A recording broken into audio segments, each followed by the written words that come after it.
This is Feminine Features. The main purpose of the show is to discuss chick flicks. I'm Ann Silly Sullivan. I'm Jenna Morrissey. And I'm Windsor Jewel. This week we saw Baby Boom. In order for you to understand and enjoy this podcast, we recommend that you watch before listening. But if you haven't, here's Jenna with some background and a brief synopsis. Hey. Hey, Jenna. Hey. Hi, Jenna.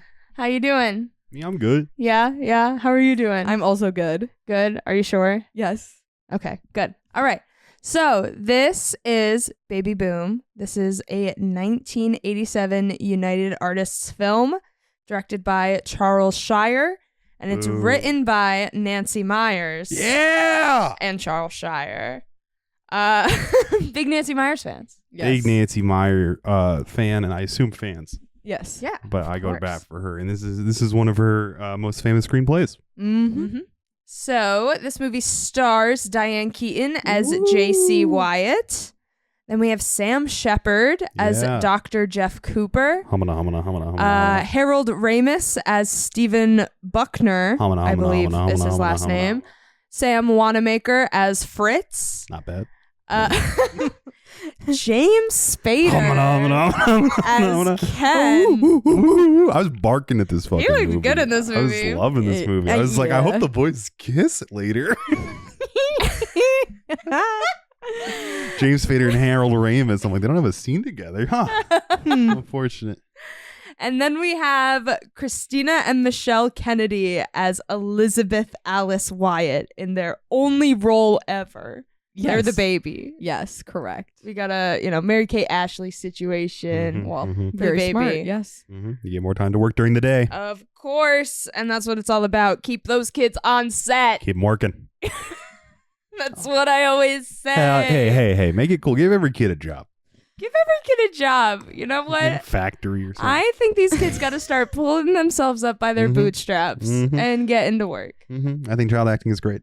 Child acting is great and it has no problems. Yeah. And I think every kid who's not a child actor should be on a reality television show. Oh, now there's Amen to that. now that's something I can agree with. I did look it up. Yeah, the two girls who played the baby Elizabeth in this is the only movie role they ever did, and they're teachers now. One of them's Aw. a teacher, one of them's a librarian. Wow. And they did an interview on the Today Show in 2014. See, child actors can succeed. Yeah. Yes. They just have to Yes. stop child acting. Yes. So let's get into the summary. So JC is a management consultant in New York City and is about to make partner at her firm. And she's dating her coworker Steven, and they're sleeping one night when a call from Britain comes in. So I wrote down specifically the relation here. So it's JC's mom's cousin's daughter's son, whose name is Andrew. He has passed away. And JC has been left something in his will. So she goes to the airport to sign for it. And she learns she's actually been appointed Andrew's daughter's guardian, which they keep referred to as inheriting a baby. And like watching the way, like the language they used around the situation, I was like, are we sure this isn't like human trafficking? Damn. I yeah. mean, they are like, here you go, and then and she's like, I don't want it, and they're like, too bad, and I'm like, I simply know that this is not how adoption works. I know. You watch the it's just movie- so silly. And you're like, damn, British child services sucks. Like, it is just property to be inherited. Yeah. It's like they have a will system. Like, there's no cares, Well, no yeah. check, Right? no confirmation. It's like, actually, she's even an American citizen now. Get her out there. Yeah, no one like Go. came and like looked at her apartment Yeah. to make No, sure. Yeah. British child services, they're just like, okay, we got to get this kid out of our I hands think as quickly as it possible. might be different with like living family. Who knows? They have Who a- knows? But it was just funny. It makes it makes it look like there's a deeply irresponsible state Yes. system that inherited this baby at some point. Yeah. Yeah, exactly. It's like, how did she not know she was getting the baby and then she just has a baby? I mean, it's the plot of the movie. Well, you know, they can. It was Whatever. so hard to hear people over the phone. Yes. Back Oh, then. it's true. It's true. Overseas call. That's what he goes, it sounds like it's overseas. And I said, can he hear the waves? Crikey, that's Australian. Top of the morning, we got a baby for you. Can't understand what these wacky accents. Must be overseas. Yep. So, the the relation between the two, I pulled out a chart and figured it out. Elizabeth, the baby, is JC's second cousin twice removed. Okay. Yes. So she takes Elizabeth to her lunchtime meeting right from the airport, and she leaves her with the staff, which does not go well, and neither does the first night. JC can't change her diaper and leaves Elizabeth to like Winnie the Pooh it. Mhm. And they struggle to get her to sleep, and she breaks Steven's glasses and stuff. And she's like, what is she, 2? 1.5? She's, between 1 and 2, I would say. Yeah. And I'll get into this later. My main critique of the movie is that time is passing and the baby's not aging. Yes. True. Correct. Not a lot of time. I mean, it's like 6 months maybe. Yeah, and But that's like There's a full 1.5-year-old winter. Yeah. to a 2-year-old. Yeah. Like, that's a big difference. Yeah, it's true. She doesn't start like talking more. Well, she says mama at the end. It's very but she said sweet. mama before. Yeah. Yeah, that's true. She opened with mama. The baby, she found an eternal baby. She's gonna stay the country baby. It's her Renesmee. whole life. No, Renesmee ages rapidly. I know. But she's also eternal baby. I don't know what to tell you. So JC, they like read the will or whatever, and it says if she's not able to care for the baby, that's okay. So she puts her up for adoption, but when she meets the prospective parents, she like couldn't stomach handing Elizabeth over. Could not stomach having this child grow up in Minnesota, and let me tell you, I get it. Yeah. I Well, knew with you would be those- pissed when I heard Duluth as the obscure location. I was like, fuck. Yeah. I wasn't pissed. I went, yeah. Fuck Woo, woo, woo, woo, Duluth. woo. No. I'm kidding. But, some people up there do call their wife mother, which is fun. Mother and We sir. were just talking about this. I know. Yeah. Mother and father, because the Santa and Mrs. Claus do it on the Rankin and Bass Christmas specials Yes. because they're supposed to be like traditionally German. Like mama and papa, right? Yeah. Is that what they call each other? Mhm. Yes, indeed. Traditionally Scandinavian, traditionally German. Yeah. The Berenstain Like Bears. Duluth is prominently. Mm-hmm. Well, I don't know about Duluth, but Minnesota is. Well, I think it's freak shit. Santa better be put in a goddamn straitjacket. I'm glad she stole that baby from that Amish ass couple. Yeah. So she keeps Elizabeth, and at this point, like before she had even decided to keep her, she had already bought her thousands of dollars worth of clothes and toys. Yeah. She went to FAO Schwartz and bought her $1,700 worth of toys. And really trauma dumped on this poor sales guy, which I Yeah. love. I know, Yeah. and the sales guy was Oh, like he was loving living for yeah. it. Yeah, he's like, wow, well, I think you're a really good person. Like, go off, King. That Make your was commission, so- I guess. Yes. That's that Nancy Meyers touch of just something so relatable and real. Yeah. Of just like Yeah. this over enthusiastic, like 18-year-old sales agent being Yeah. like, wow, so that's how your career's going. It's Yeah. just like such a fun, real moment. And you catch it like just at the end, Yeah. which I think is so smart. So yeah, she decides to keep Elizabeth forever, but her and Steven break up. And there doesn't Mhm. seem to be many hard feelings about it. They were basically roommates. Yeah. I love the They had moment. sex for 2 minutes. Oh, yeah. 4 Oh, it was minutes. 4. No, they cut to the clock, and I thought in my head, what's over under 5 minutes? And I was like, I think it's gonna go for 7 minutes. 4. Mhm. Yep. That's crazy. I like the moment where he's like, I can't be a dad. Can't really take Yeah. this seriously. Yeah. Yeah. And And then he's yeah. just gone out the movie. I like that touch. Yeah, he's gone. But yeah, she doesn't, she says later in the movie she like wants to have sex, but she doesn't seem to miss him particularly. No. Mm-hmm. Then we see her at the park with Elizabeth, and she's overhearing this other group of moms talking about preschool and all that stuff. And she ends up joining a mommy and me type class. And I just wanted to talk about that for a minute. Because what the hell? Was that just some like 80s bullshit? Like the holding up the flashcards and going, no, they like Ghana. no, they Sushi. I don't know what that was, but there's still like I remember like those infomercials that would come on like Nickelodeon that were like teach your 2-year-old how to read. Yeah. Yeah. Like flashcard teaching for Yes. early childhood Yeah. development being an infomercial. And like there's a lot of parts of this movie that feel like commentary on hyper current things, and that's one of them. It's Yeah. the, Like all of her Land's End furniture the baby's looking at. It's and yuppie then- culture. Yeah, yuppie culture, right? Like there's a quick, easy way to make your kids smart Yeah. is to start with the flashcards. And it's probably just based on some infomercial that they were like, everybody's seen this. This is a new thing. People will relate to the yuppies Yeah. just because we're commenting on things that are like of the 80s. Yeah. I mean, I didn't think it made a lot of sense in the plot, but I think thematically it made sense, so we can get into that later. Yeah. No, that made sense. I forgot about those commercials. It's the kind of studio. Baby Einstein. Well, Baby Einstein's its own thing. Baby Einstein's the music. Oh, okay. Okay. That's not it at all. Oh, that's what I thought it was. I was trying to think. No, you were correct. I mean, like, yeah, it's the music, but I did not. Baby Einstein is in a similar vein of if we teach our little kid about the classics. I mean, they have the moment where the kid looks up at the sky and says, "Doesn't that look like Cezanne?" And Yeah. it's like if we Yes. teach our kids the classics, they're going to be so respected and smart. Yeah, And yeah. It's like if you get your kid and just like know what Beethoven is, Yeah. they're gonna be so ahead just because they know about something really old. And now, if they show up to kindergarten and they don't know what's happening in Skibbity Toilet, they're gonna get shoved in a locker. Yeah. They show up to kindergarten and they're like, "Tell me you know the letter A, please, please." My kid better know what 6'7" is. I swear to God. So Elizabeth also hires some nannies, but that doesn't really work out. And she ends up losing out on her promotion to make partner, and she quits her job. Mhm. And she ends up buying a house in Vermont, and she moves there with Elizabeth. And in this new house, thing after thing goes wrong, but JC makes an incredible amount of applesauce baby food with the apples from her orchard, because she now has an orchard.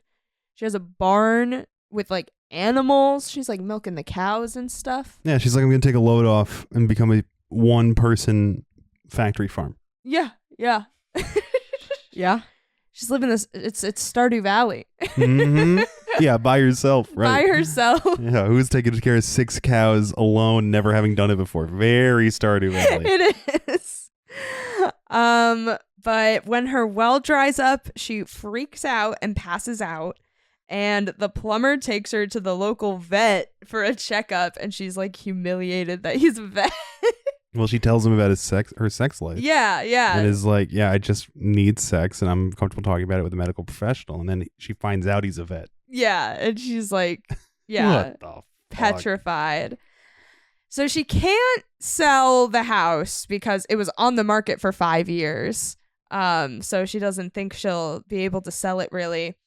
And then a group of New York City tourists come to town. They don't say that specifically, but I think they're New York City Yeah, tourists. they're yuppies. They're yuppies. Yeah, they absolutely are. They're like, Yeah. when we go back to Brooklyn or whatever, or Yeah. probably the village. Yeah. When we go back to the village, we should bring this with us. Mhm, Yeah. mhm. Also, like, you're not gonna be anywhere else in America and come to Vermont and be like, "Wow, this is so cute and different from where we live," unless you're from New York. There's Yeah. only Yeah. one city, especially in 1987, that Yeah. had any population that would find it quaint.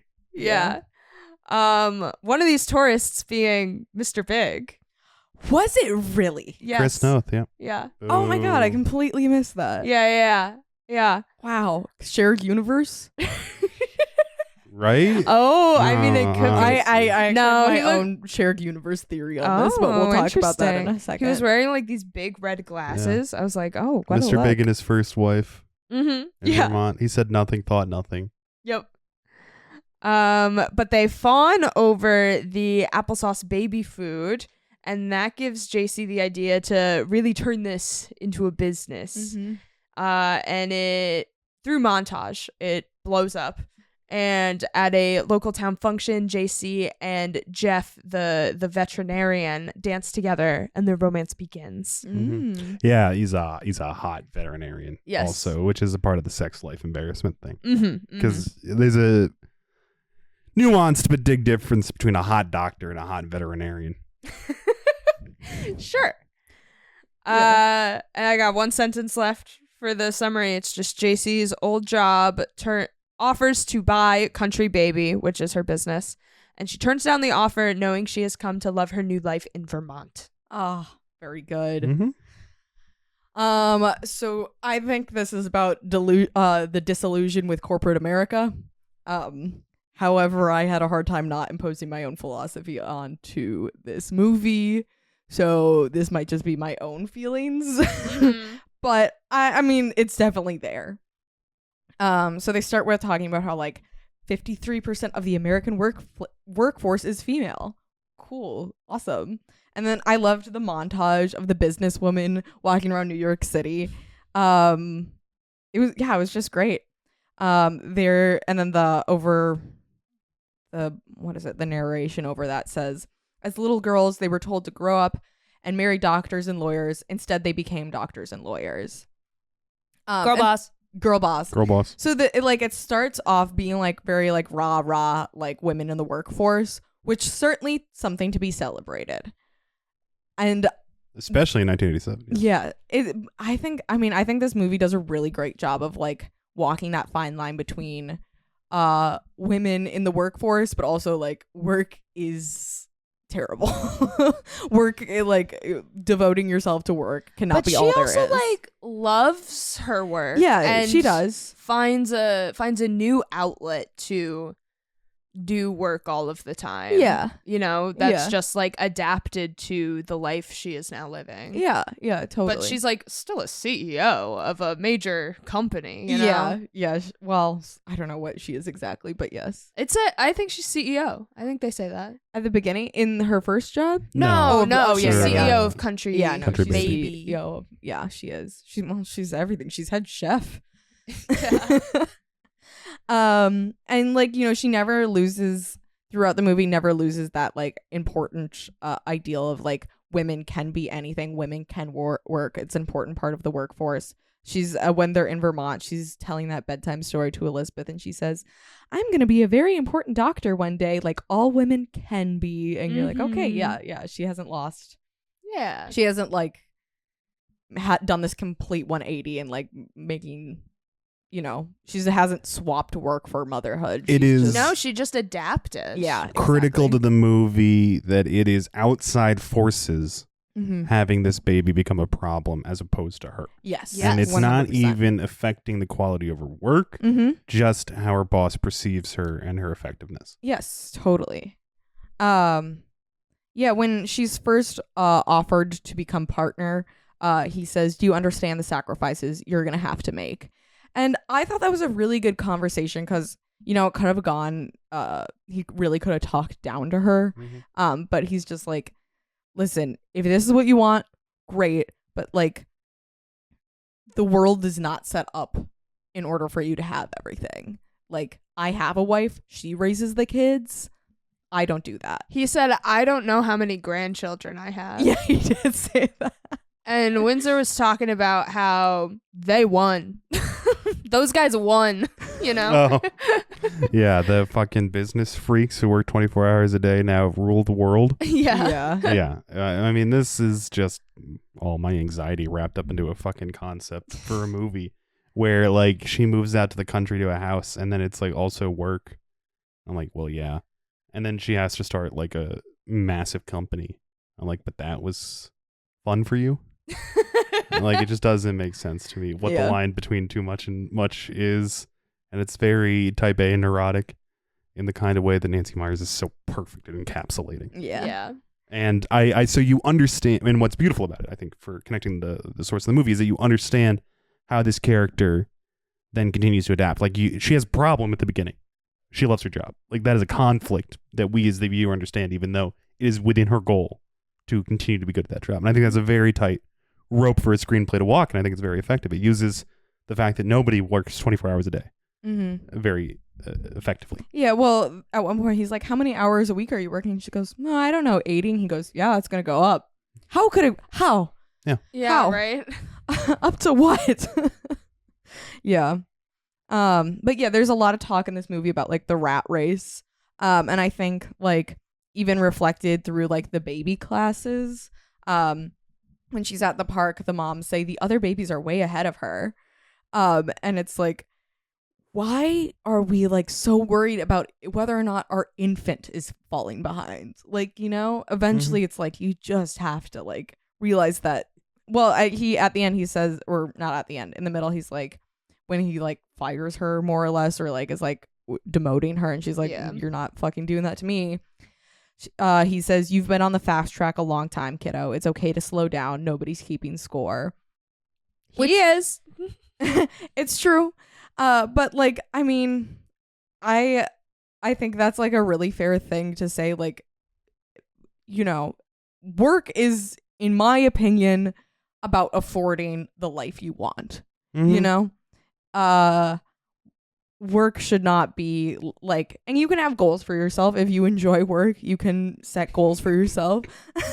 If you enjoy work. Can't even take that seriously. I wonder how you two feel. I know. Yeah. This is about working. I know. Well, this is so tough, especially when we get to what this movie meant to me. I'm like, well, our coworkers listen to this podcast now. That's not what I was thinking of. Hey guys. I guys. think of labor as I'm sure my coworkers would understand in quite general terms. Sure, And, of course. yeah, the movie is about the not economic realities of working. Mm-hmm. And she is rich in both situations. It is, the Yeah. situation is she receives a baby and then boom, oh my God, right, I have all this money. Mm-hmm. And like, that's not relatable. Yeah. That's not what it's like to She be a new parent. almost runs out of money at one point and then Right. just starts a business and 'Cause it she takes buys off A immediately. gigantic house. Like she's supposed to be this genius business person and is making these like extremely under-researched, Yeah. volatile decisions. That's true. Which all track, right? Because she's like so type A. But yeah, it is not the economic reality of like where sexism interacts with the workplace in 1987. Yeah. Yeah. I mean, It is attacking. No, it is very good at examining what it's examining, and it is Mhm. very purposeful about what it is not examining. yes. And it is a reality within a world in which everybody is making a fuck ton of money Mm-hmm. because they are inventing the computer and destroying the natural resources of the entire third world. Right? Like, we're familiar with the 80s and why it led to where we're at. Everybody's got so much money that they're like, yeah, just eliminate taxes and we'll let the government take over or whatever. And you they're know? all on cocaine. And they're like, we need to put everybody in jail. We're all on cocaine. You know, it's like a very I didn't notice I was making so much money kind of time. Yes. And that's what this character is.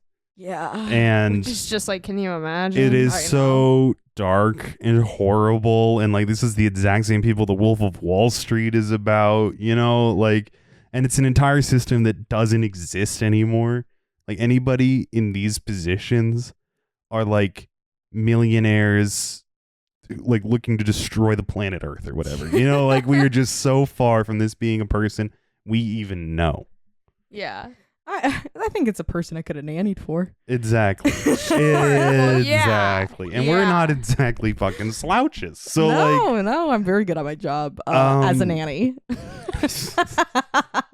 So funny. but yeah, I think that there is a lot of immediate criticism, a lot of things that will make people laugh, Mhm. things that they feel are relating to the crowd while avoiding any sentiment of that darn commie socialism. You know, any sort of Sure. maybe work was the problem Well, and there how was about no need. this? It was just like the Yeah. like, Yeah. and I just don't understand a character whose needs are fulfilled by being important at work.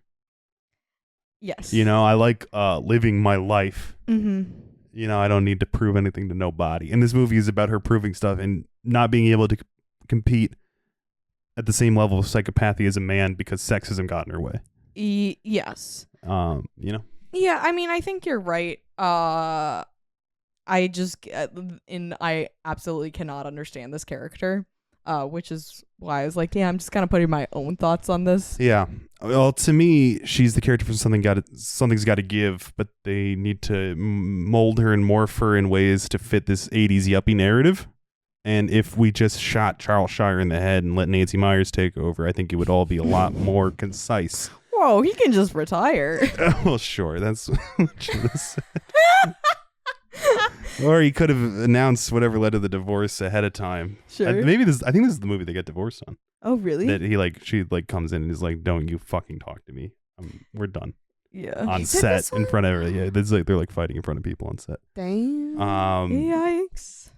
Anywho, as he had just fucked off earlier, maybe this character could have been given the more time to breathe, develop, and like she comes off as so unlikable in this movie despite being almost identical to the characters that are extremely likable. She's unlikable. She's just like mean to a lot of people consecutively through the middle chunk of this movie, Yeah. including like Sam Shepard and shit. Yeah, Yeah. sure. It's like She does not know how to carry a baby at first, but I Right. found Oh, it my goodness. hilarious. yeah, I thought it was Just, funny. like, by one arm.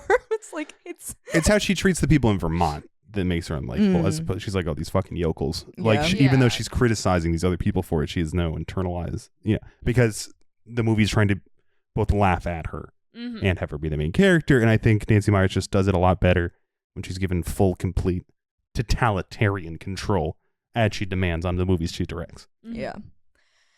Yeah. Okay. Yes. So, it's about work-life balance from a person who's an absolute psychopath about work.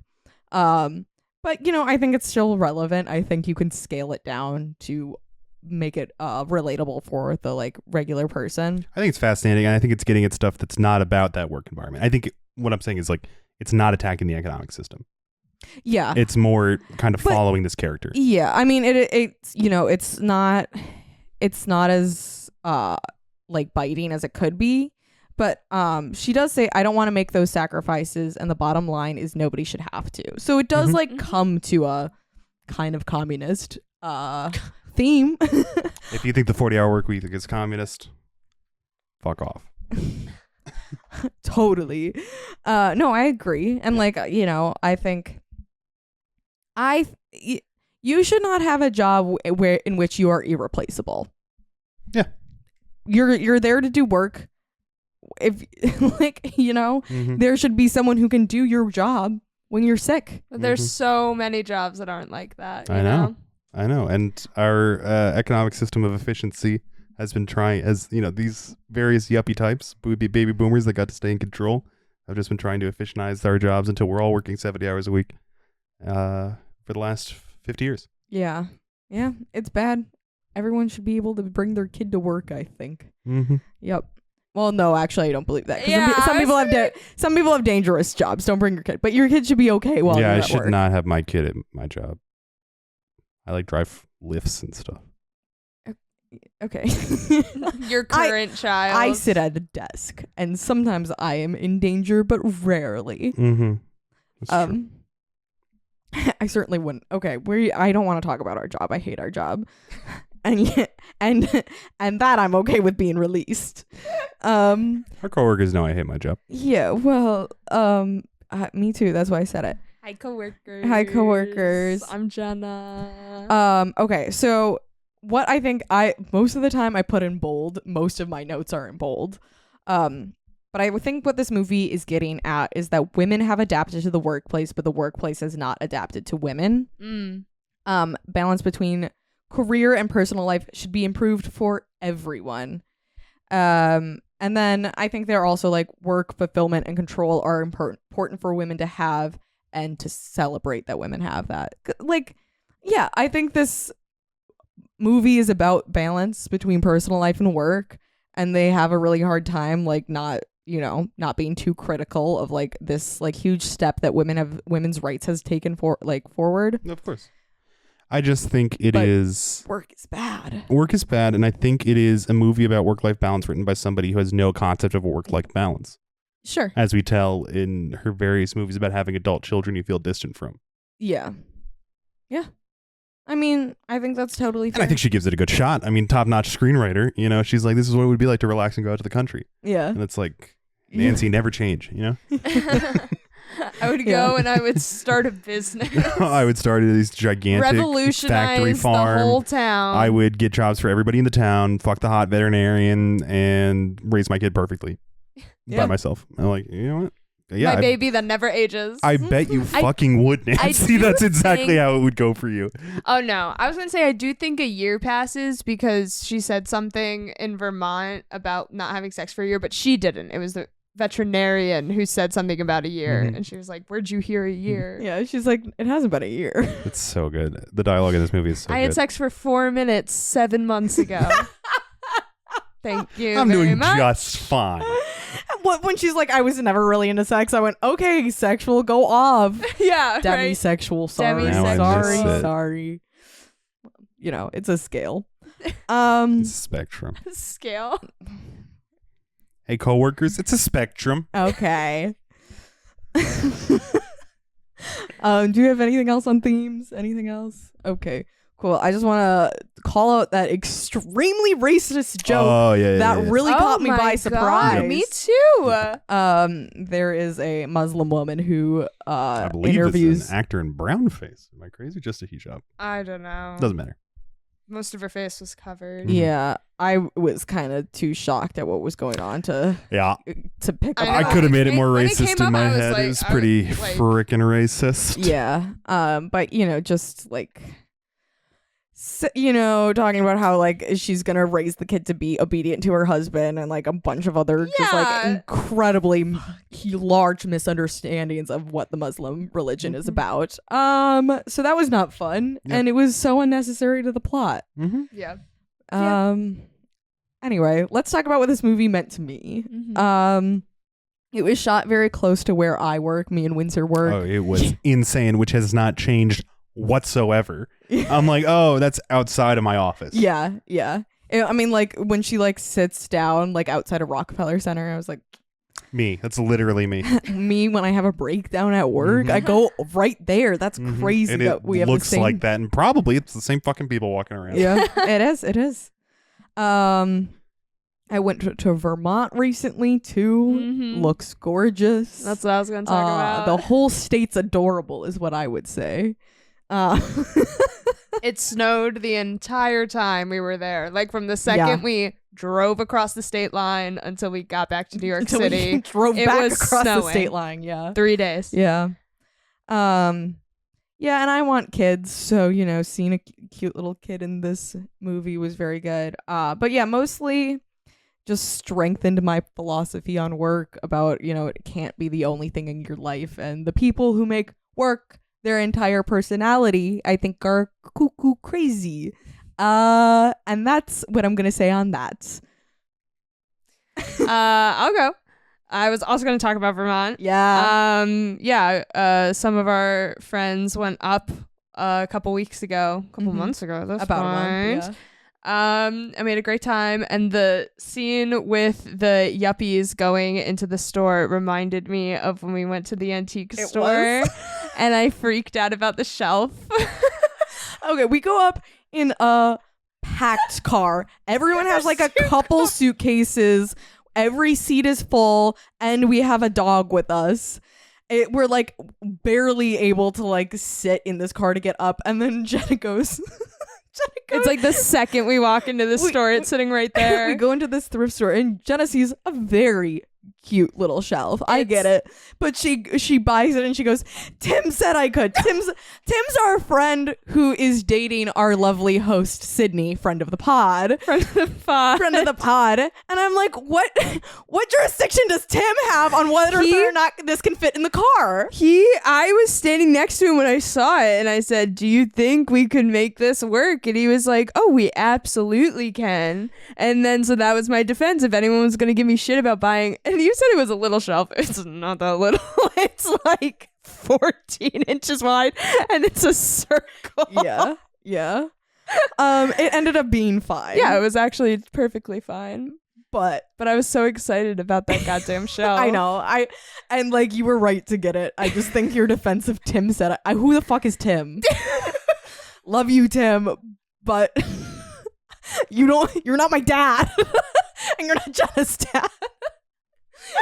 even though on that trip he and Sydney were mom and dad. Well, that was kind of that's why I Dad asked. said you could. That's why I Ask did. mom. She actually knows what's going on. And then I also wanted to bring up, I think if I somehow had to like take care of a baby right now, I think my life would improve.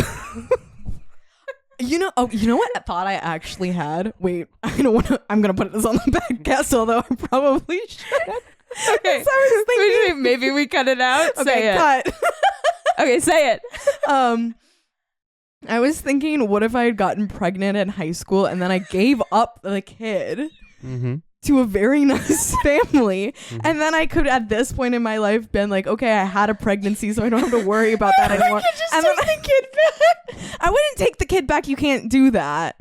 But I would adopt some other kids because it is very important to me to both be pregnant and have kids. But I don't need to.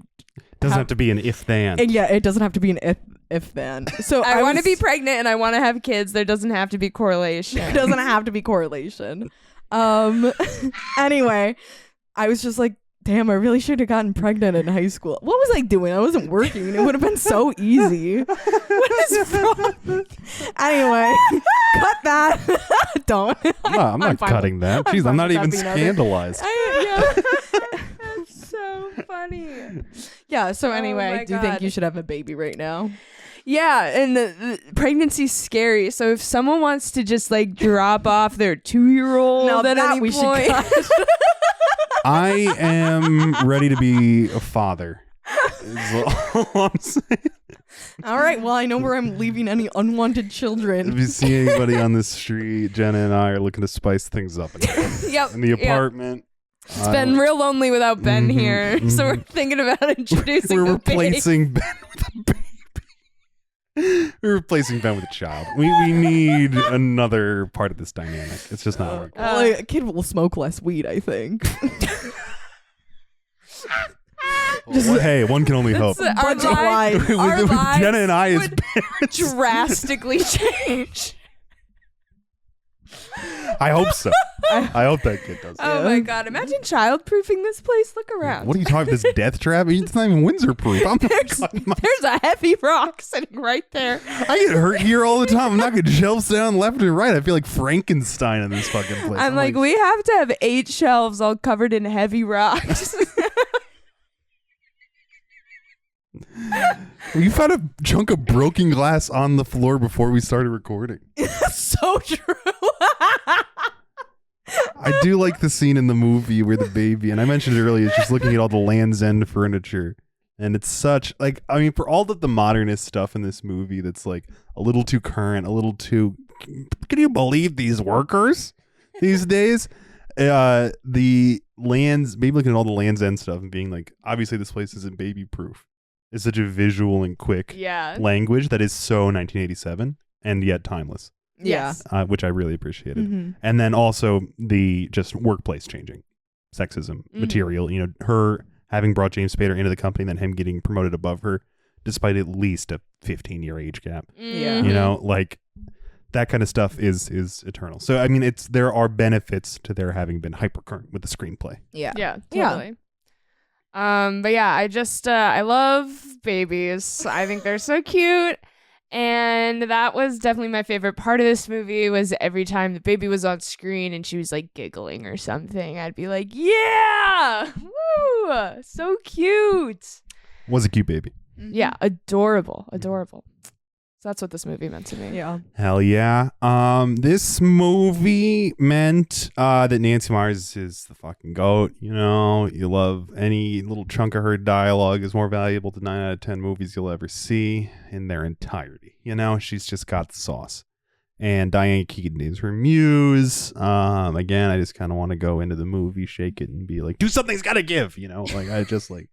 I didn't realize how much you loved that movie. Oh, I love something's gotta give. And I just, well, it's just like I see the type A, which I find so unrelatable, right? Mm-hmm. And so I just want to see her continue doing her magic that only she can do of making that character seem so full and confident, Mm-hmm. you know? And I feel like this movie does it, but mostly in the back half. Yeah. You know? And it just feels like she is, obviously, you know, nobody's mashing homers their first year in the league. She's like working out her style and she perfects it later. But you just feel it like bursting through. Like there are these moments of just absolute music throughout this movie that maybe, and I mean, it is talent to make a studio movie feel schlocky for being a studio movie.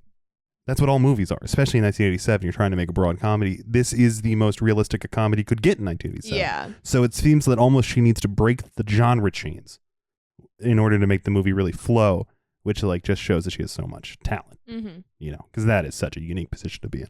To make the shtick that all Hollywood movies go to seem shticky means that you like have the talent to do beyond what all your competitors and contemporaries are doing. And so I love that. And I related very much to the Vermont townspeople, and again, finding this character unlikable because she moves out to Vermont to start a farm and tell everybody how to live, which is like very relatable. You know, I grew up in upstate New York.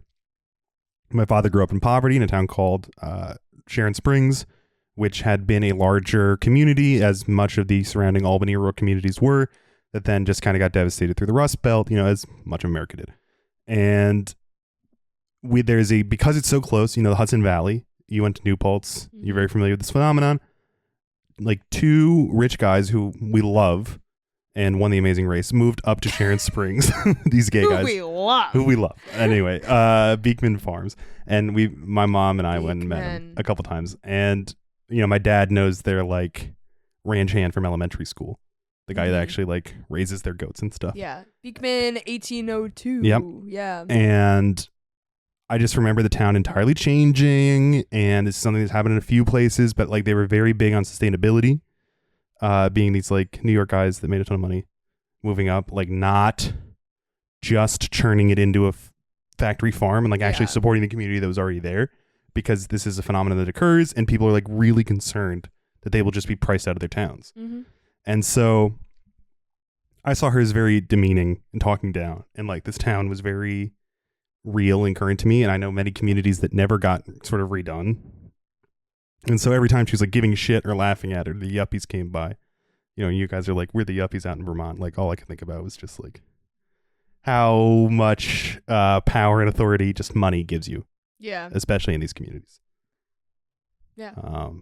And that I don't think that that's what this movie is facing. You know, it's very, they're the little people, you know, and she's like, it's an achievement for Sam Shepard to even get mentioned in a major business meeting, which is the exact kind of thinking that, in my mind, destroyed many of the parts of America that my family are from. Yeah. Like Bennington, Vermont, in the movie. Yeah. Yeah. You know, I got family from there. Yeah. I do think that this, like, yeah, her character talks down, but I think it does celebrate small towns quite a bit, like the movie itself. Yeah, but it's like pandering and demeaning and doesn't reflect any of the reality that I've ever experienced. Okay, what I have to think of is like how hard she has to, like how much of a hard time she's having like at her business meeting in New York, like trying to get the coat check girl to take care of Elizabeth, and then she's at this like town event and some old lady's like, "Can I hold the baby?" and she's like, "Yeah, sure." And so like that to me is like, this is the benefit of like knowing your community, is being able to trust not strangers, but like the people around you with your kids. And I do appreciate the arc message from like her moving out to the country and being like, "Oh, this house is bad. This house is bad. I never saw the country coming." And then like it improving because she actually interacts with the community around her. Like, of course. Yeah. Like the problem is other people. Yeah. Like the workplace makes you so individualized. Yeah. And then you maintain that individuality when you get out to the country, and actually you need the support of a community to survive out here. Yeah. And I like that message. It still does not reflect these communities or the problems in them, and just kind of becomes hokey. Yeah. At the end when it's like, oh, just down on. I mean, you know, it happens in every fucking movie. It's just this one happened to be placed in the small towns I'm familiar with. Yeah, totally. Yeah. All right, let's hear what the critics thought. We have Roger Ebert says, the film is careful never to confront the Keaton character with any of the real messiness of the world, which, yeah, you were talking about is 100% true. All of this is too good to be true, of course, but that's why I enjoyed it. Yeah, sure. I think, you know, it is kind of a limited criticism, but I only repeat it, and it's so full-throated because there's movies she did that don't have that problem. Yeah. Miraculously, you know? I don't know. Yeah. I mean, you know, they definitely chose to set it in this sort of situation. Yeah. And it's just like, you know, it's not just to make the movie easier to write. Right. Because she will write more complex films of people also in this situation. Yeah. Which I really appreciate. Yeah. You know, it's just like, she's breaking out of her shell, you know? Yeah. Just enough wicked comedy to give it an edge. Yeah. Yeah. Sly observation of a generation that wages an interior war between selfishness and good nature. Yeah, I mean, is that not what joining the workplace is all about? Yeah. And I don't know how much it covers that particular part of the conflict, but that's a way to describe yuppiness. Yeah. In general.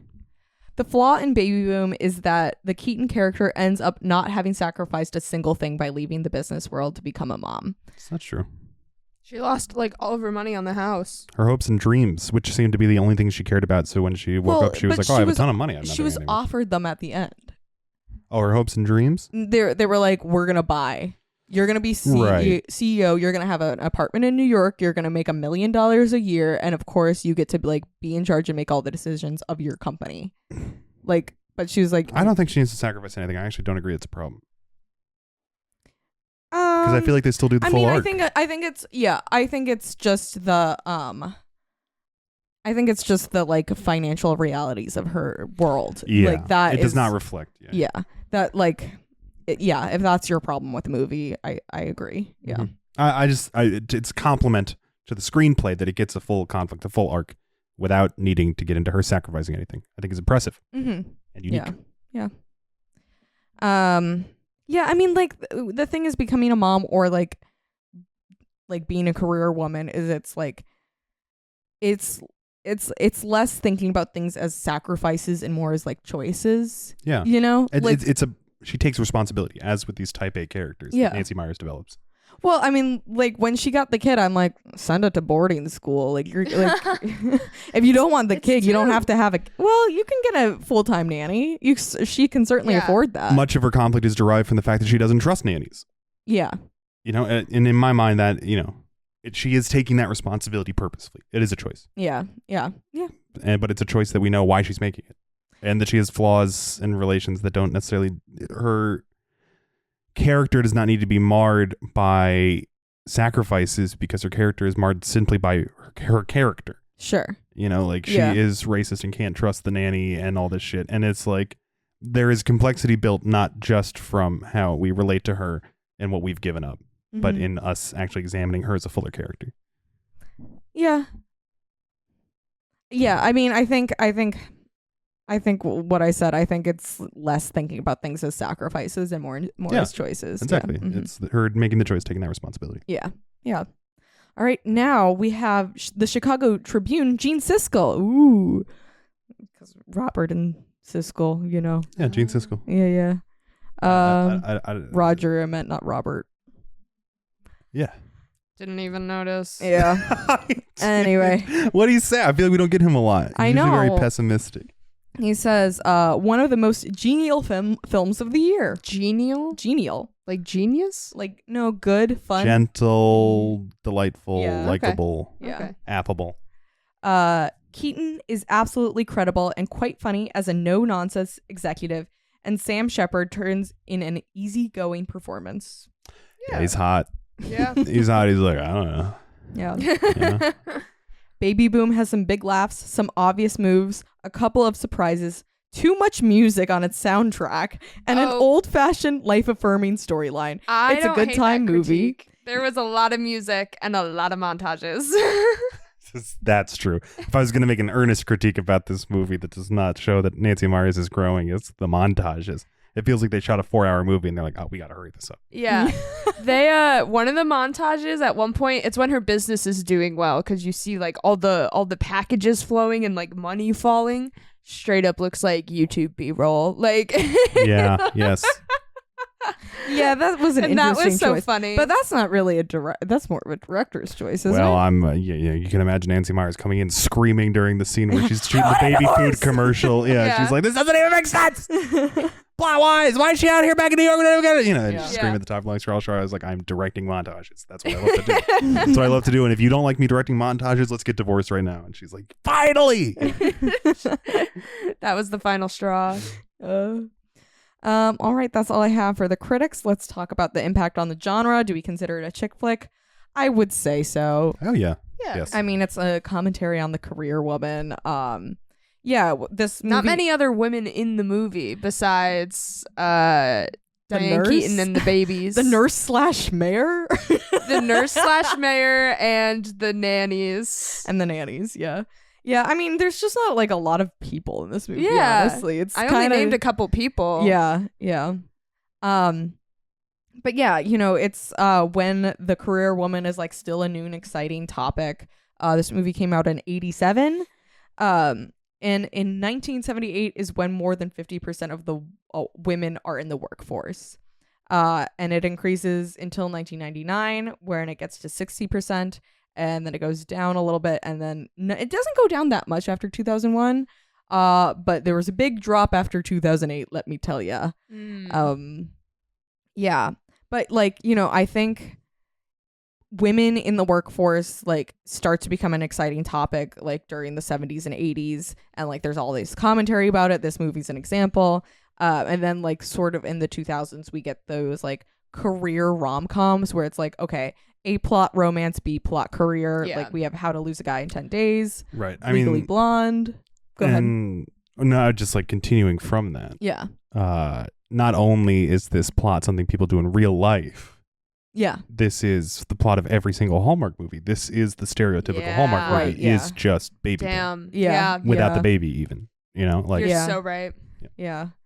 I mean, like, it is like, interesting that they're like, how do we get a woman to have a baby immediately? And it's like, oh, she has to inherit it. It's like, she could just get accidentally pregnant and be like, I'm really religious. I'm going to have to deal with this. Well, that's what's so strong about the early portion of the movie is that it's just a movie about becoming a parent. Yeah. Like the jokes are heightened because she just became a parent all of a sudden, but it's also just such earnest and like relatable material because obviously anybody who's have a kid knows about all this shit. I Yeah. love the one part where like her two bosses are sitting together and one of them leans over to the other and it's like, when did she have a baby? Like, it's like she hasn't missed work and we've seen her every day. Yeah. Hey, You know? frankly, really hard worker. Worked through her delivery. Mm-hmm. Yeah. I liked the part when they were like, how long are you going to keep Elizabeth? And she goes, oh, forever. Yeah, I like that too. It was very sweet. Yeah. But yeah, 9/11, we talk all the time about the return to the family. Sorry, you're just like, 9/11. 9/11. 9/11. 9/11 happened. Of course, 9/11. I mentioned 2001. You guys knew what I was talking about. Yeah, the creeping increase of conservatism in the United States as a response to the September 11th attacks. Exactly. Return to the family. We wouldn't have probably a movie like this after that. And then, Diane Keaton, she goes on to do The First Wives Club in 1996. And to me, this is the parallel. This is the shared universe. Yeah, I think this is a shared universe. With First Wives Wives Club, where Diane Keaton is also in it. But when she's in Vermont, she has a phone call with a woman named Elise. And then she has another phone call with a woman named Annie. Oh, So I believe that that's fun. Elizabeth grows up to be a lesbian daughter. And that's my hot take. Okay. Absolutely. But, we talked a lot in our First Wives Club episode about, like, women, like, in the 60s, like, assuming that they were going to grow up and get married. Yeah. And, like, it's really interesting to see this movie, which came out before the First Wives Club, and talk about, like, career women. Literally says it in Yeah. the opening. Yeah. It's like they were the line you read about Mhm. planning to marry doctors, became doctors. Yeah. Mm-hmm. Yeah. So, I think these two movies are definitely in conversation with each other Yes. a little bit. 100%. Baby boomers. And the women who were really successful at work among them. Yeah. Mm-hmm. Yeah. Exactly. It is funny that the movie's called Baby Boom, and she I don't know. She herself is the baby boomer. Yes. Yeah. Yes. Yeah. Yeah, Something's Gotta Give comes out in 2003, in which Diane Keaton stars and Nancy Meyers directs. And Nancy Meyers goes on to do so many wonderful things. She did Father of the Bride in 1991 between these two, and in 1984, before this movie, Nancy and Charles worked together on Irreconcilable Differences, which is a fascinating movie. I haven't watched it, but I did see the trailer. in which Drew Barrymore Suzer tries to get emancipated, which happens in real life. Yeah. Oh. That's incredible. Yeah, I wanted to do a series of her screenplays, but I'm actually not sure that many of them are chick flicks. Yeah. Or the ones that Yeah. are like Irreconcilable Differences I had just never heard of. I don't know if that is a chick flick though. Okay. Because it's like a kid's, it seems like a Yeah. comedy. I don't know. I I have will no idea. watch them all, and we'll do any of the ones I think fit our purview. Yeah, but yeah, those two, I guess they made that one and then they got divorced and Nancy's all the better for it and so is her work. Amen. Yeah. And yeah, so you said that the little girls that played Elizabeth, this was their only role. They were also on the Baby Boom TV That's series. true. Yes. Yes. So one season of Baby Boom. That was crazy to TV. see on the Wikipedia. I was like, what do you mean they made a TV show out of this? I mean, it's like It's only the babies and Fritz, like the boss, that reprised their roles. that's funny. Prince is like, yeah. Who's man, that? I Sam love working- Wanamaker? Yeah. Yeah, everybody else, James Spader's busy in 1988. Yeah. Harold Ramis is busy in 1988. Well, it's like Sam you don't- Shepard's got like a play to write. or something. You don't have they weren't really taking TV roles if you were a movie actor back then. So Oh, right. Everybody else is booked and busy. Yeah. Except for Sam Wanamaker is like, yeah. sure. I loved working with those two, the twins. What year did the TV series come out? I think it was the next year. Is that the same year? Was it competing with like Full House? I don't know when Full House came out. Around the I same time, I believe think. Full House is like 89 or 91. Yeah, I and think, this I was think in it that area. started in the 80s. Yeah? But I could be Then yeah. wrong. Yeah. It reminds me of like the Friday or the Nightmare on Elm Street TV show. Friday the 13th okay. TV show.